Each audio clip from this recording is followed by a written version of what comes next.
The New York Knicks held media day today. We're going to react and go over the biggest takeaways from that. RJ Barrett was asked about coming off the bench. Julius Randle and Jalen Brunson voiced their thoughts on their goals for this upcoming season. Tom Thibodeau talked about the starting lineup, and we've got a whole bunch more. We're going to talk about that in a couple of minutes. But I wanted to talk about a story that kind of went around Knicks Twitter and Knicks YouTube over the weekend. Yahoo Sports put out an article, and it got framed as they were saying the Knicks are looking for multiple first-round picks in a trade for Mitchell Robinson. We'll get to the quote and the real article from Yahoo Sports, but that aggregated tweet, it went viral. It caught Mitchell Robinson's attention, and he responded on Instagram saying, "You win some, you lose some. It ain't always home runs, and that's just the way life plays.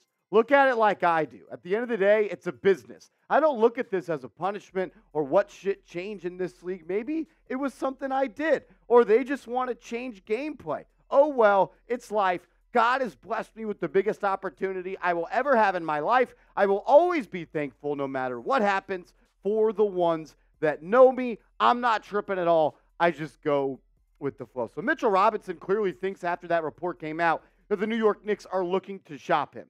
Thing is, the New York Knicks are not shopping Mitchell Robinson. They do not want to trade Mitchell Robinson. Vincent Goodwill put out a piece from Yahoo Sports breaking down the trade that sent DeAndre Ayton from Phoenix to Portland, and he went on to talk about what other centers' trade values in the league were, and it got completely taken out of context. This was the actual write-up from Yahoo Sports. Gauging the value of top centers around the league is a bit tricky. The best Nikola Jokic, Joel Embiid, and Bam Adebayo aren't available. So going to the next tier is showing a mixed bag of asks and return on the market. Utah got 5 first-round picks for Rudy Gobert, and an absurd return so wild it did nothing to reset the market. Jared Allen was part of a massive deal that sent him from Brooklyn to Cleveland as a part of the James Harden deal in 2021. The asking price for a player like Mitchell Robinson, sources told Yahoo Sports, is multiple first-round picks, probably a non-starter for most clubs. So no, the Knicks are not shopping Mitchell Robinson. They do not plan to Mitchell Robinson.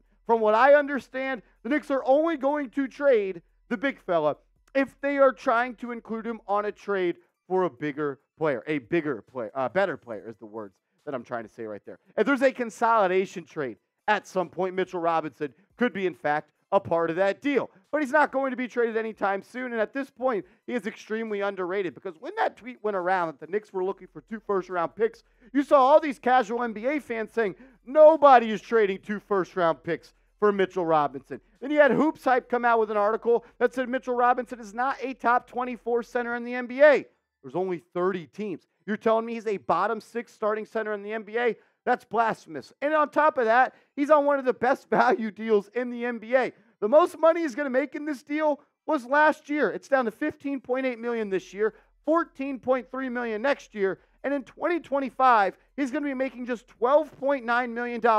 That's 8.2% of the salary cap. That is going to be one of the best deals in the NBA for the next 3 years. That's why he's also going to be so expensive the Knicks do try to trade him. On top of that, he's a really damn good player. We know he's limited on offense. He's a dunker spot-only guy. Catch alley-oops, putbacks. But the effect he has on the game really changes stuff. He's a guy that just contributes on the margins. Deflections per game, 1.8, one of the highest in the NBA for starting centers. He averages 4.5 offensive rebounds per game, second in the NBA, and he averages the 7th most blocks in the NBA at 1.8. We saw what he did in the playoffs in Game 5 against the Cleveland Cavaliers when he had 18 rebounds and absolutely dominated that series. Everyone came into that series talking about Jared Allen, how he was going to be the best big man, how Evan Mobley was going to take a step and show the nation that he was a big-time power forward. Mitchell Robinson was the best big in that series, and it quite frankly was not close. They were dog food, and he went to work against the Cavs. And I don't think the Knicks should trade him. I think he's a big part of what they do. They want to be a team that goes after the offensive glass. They think more offensive possessions yields better results. And quite frankly, it does. And Mitch is a huge part of that. Do you think they should trade him, though? I've always entertained the idea of playing with a stretch 5, but right now, I don't know if there's one you could get in a 1-for-1 swap. I don't even want to trade him for picks. I want to play him at the starting center spot. Should the Knicks trade him, though, type T for trade, type K for keep. Coming up next, I'm going to share my thoughts on Knicks Media Day as Brunson, Barrett, Robinson, Randle, Donte DiVincenzo, and Tom Thibodeau spoke to the media. Some juicy stuff as well. And it was really the first time we got to hear from the new Knick, Donte DiVincenzo. We'll dive into those quotes coming up around the corner. But first, I got to tell you guys about our proud sponsor, PrizePicks. Go to prizepicks.com/CLNS and use code CLNS for a first deposit match up to $100. Instead of battling versus thousands of other players, including pros and sharks, you just select 2 or more players, pick more or less on their projected stats, and place your entry. PrizePicks is daily fantasy sports made easy, and it is the largest independently owned daily fantasy sports platform in North America. PrizePicks offers weekly promotions that can lead to big payouts. PrizePicks discounts select players' projections up to 25% to provide even more value. All you do is you select a lineup, and I'm rolling with this for Monday Night Football. I'm selecting more on Daniel Jones' total touchdowns at 1.5. I'm selecting more on Darren Waller and DK Metcalf combined touchdowns for more than a half. And Geno Smith, I think the Giants are going to be able to slow him down a little bit. I'm selecting less on his yards. It's really easy. It's a lot of fun. The more entries you have on your lineup, the more players you have on your lineup, the larger your payouts are going to be. Daily fantasy sports made easy. Pick 2 players, choose more or less. Thank me later. PrizePicks.com/CLNS. The biggest talk coming out of Knicks Media Day was, of course, the focus on the Nova Knicks. You see Josh Hart, Donte DiVincenzo, you got your boy Jalen Brunson, and they brought back Ryan Arcidiacono. So there's 4 Villanova players on this team right now, and it's apparent that it is a thing that's going around that they are the Nova Knicks. But I love what Donte DiVincenzo said about it. Listen to this, quote, "I think the big thing for us is to not get carried away with the Nova stuff. We can rely on that, but at the same time, how do we develop these relationships and how do we push together all as one?" And that's exactly what you want to hear, because I love the idea of adding Villanova players. I like making Jalen Brunson happy. He's the best player on this team. But you don't want to get cliquey, and that can happen in professional locker rooms. Each locker room has their own little pods, and obviously the Nova Knicks are going to gravitate to the other players of Villanova. But I want DiVincenzo building a relationship with a guy like Mitchell Robinson and a guy like Quentin Grimes and other players on this team, and I want to see the Knicks do a better job of that. The Nova Knicks is cool, it's flashy, it gets clicks. But at the end of the day, this needs to be the 2023 New York Knicks, and they need to play as a team. And a reason that Donte DiVincenzo signed with the Knicks was because the way the Knicks played last year. He was asked why he chose the New York Knicks in free agency, and he said, "I like to win basketball games. We have a hell of a team.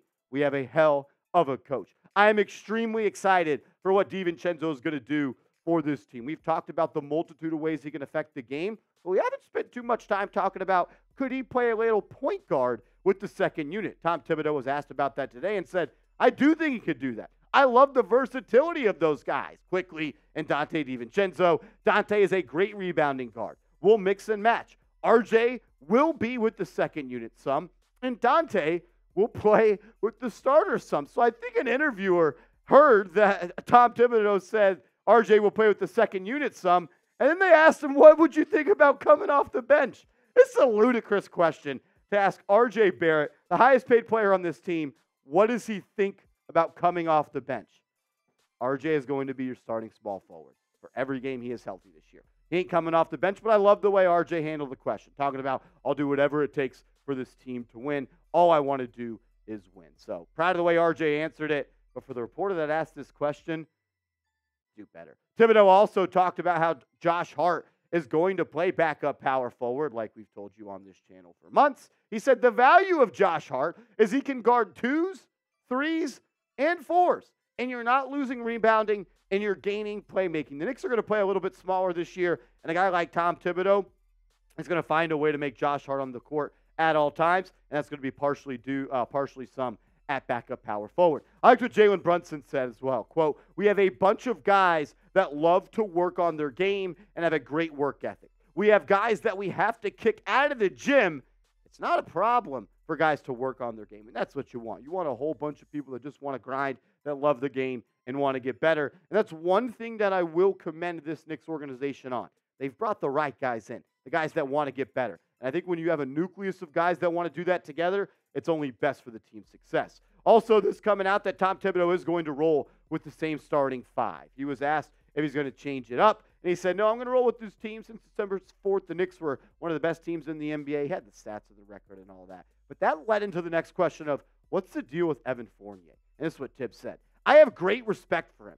It's hard to argue with a 37-22 record after Fournier was removed from the starting lineup and a plus net rating. So, no, I don't envision Fournier being on this in this rotation. I think the Knicks are going to continue to look for him a new destination. But also, if you are trying to make a trade at the trade deadline, that expiring $18 million contract is definitely going to help match money, which is always the most difficult thing to do in a trade. Thibodeau said this, and I love it, though. This is a shout-out to all of you watching right there. Now, there's no place like New York. We know that, especially for the Knicks. We know that this team, what this team means to the city. We play in the best arena in the world. We don't take that for granted. We don't take our fans for granted. We want to make them proud. And it's going to be tough. Right now, the East is very top-heavy with the Milwaukee Bucks and the Boston Celtics. They got better. I like what the Knicks did this offseason, but there's still a gap to close, and I'm ready to see what the Knicks can do and take on that challenge this year. We're 23 days away from tip-off, opening night at Madison Square Garden against the Boston Celtics. If you're ready for Game 1, I want you to hit that thumbs-up icon on today's show. Appreciate everybody that made it this far. Just wanted to keep you guys in the loop, everything that was going down at Knicks Media Day. We appreciate it. If you haven't yet, give me a follow over on Twitter at @MarshallGreen_.